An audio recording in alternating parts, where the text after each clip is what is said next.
When you write a book, you write it for somebody to pick up in a library 50 years from now. And it has to be true for the ages. I mean, this is the thing that we have to just remember, that the president has been a pathological liar for most of his life. And so what is the benefit of John Bolton just deciding to lie and put himself in this position?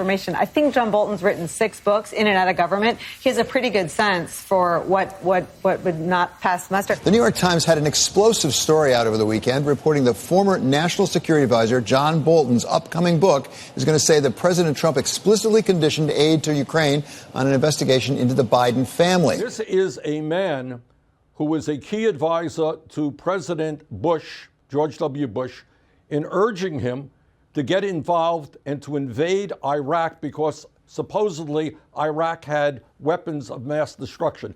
As I think most Americans now know, that effort in Iraq was the worst foreign policy disaster in the modern history of this country. Is it possible the President of the United States has so outsourced his foreign policy to a neocon hawk that he doesn't know what the hell's going on? You have some people, unfortunately, in Washington, Bolton being one of them, who believe that war and militarism is the answer to everything. I think his last choice for National Security Advisor was very ill-advised. I think John Bolton has been the worst mistake he's made. These neocons are like little Pez dispensers. They always got a little war coming up. They push the little button, the little war comes up. One of the great cheerleaders for the war in Iraq, who was a part of the Bush administration then, John Bolton, of course, is now the major advisor, national security advisor today for President Trump.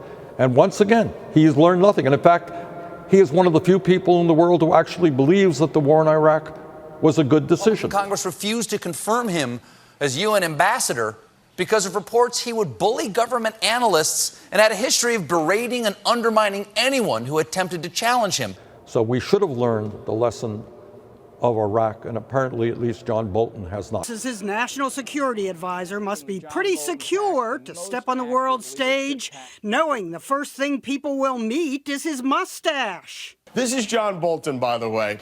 Mustaches don't always tell you everything you need to know about a person, but this one does. He must be resigned to being portrayed heading to the White House for his first briefing as Yosemite Sam. He's not just depicted as a loose cannon, but one with a mustache. Already, the president's hair has been affixed to Bolton's upper lip. If Bolton looks familiar to you, it may be because he's been on the Captain Crunch box for over 40 years. I can't think of a more powerful witness if he shows. Then John Bolton? No, he is witness number 1 for what you want. NSC, head of the whole thing, there during the entire drama, hasn't spoken in the past. Get him under oath. He called for Speaker Pelosi, Joe Biden, Chairman Schiff, and others to face Republican questioning. House Intelligence Chairman Adam Schiff, who gets final say, quickly shot back that on witness requests, he will give due consideration, but will not allow the same sham investigations into the Bidens or 2016. The only thing that the whistleblower can say is that he was told by other peoples about the phone call. I think we should be protecting the identity of the whistleblower. I've said that from the very beginning, because how we treat this whistleblower will impact whistleblowers in the future. The whistleblower has great risk associated with his life right now. If the Senate needs to secure testimony from John Bolton, then I will say so if I think that's necessary for fairness. But I also have said for weeks, if we call one witness, we're going to call witnesses requested by the president. So that's no to the Bidens. I'll leave that to the chairman. I don't see any relevancy with the Bidens. There's no evidence that anything improper has happened. I said, I'm telling you, you're not getting $1 billion. I said, you're not getting $1 billion. I'm going to be leaving here. And I think it was, 6 hours? I said, I'm leaving in 6 hours. If the prosecutor's not fired, you're not getting the money. Got fired. I see no reason why you would have Hunter Biden testify when, from what all the reports that we've seen, is this wasn't a valid investigation. Do I think we are going to get to the point of a conviction? I wouldn't say yes at this point. But as we keep having the release of the Bolton books and these videos that are coming out, more and more information really does make it that much more difficult for them to have a fast acquittal. Every time things don't go the Democrats' way, they try and change the narrative. They try and selectively leak information to try to do that. And some of your colleagues in the Senate on the Republican side say he would be a relevant witness. Why not? Well, let me tell you about the process in the House side.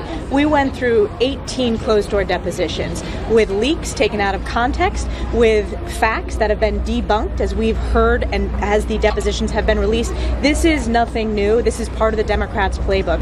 And Adam Schiff had an opportunity. He subpoenaed John Bolton and then withdrew that subpoena. If this testimony was so important, it should have been part of the House process.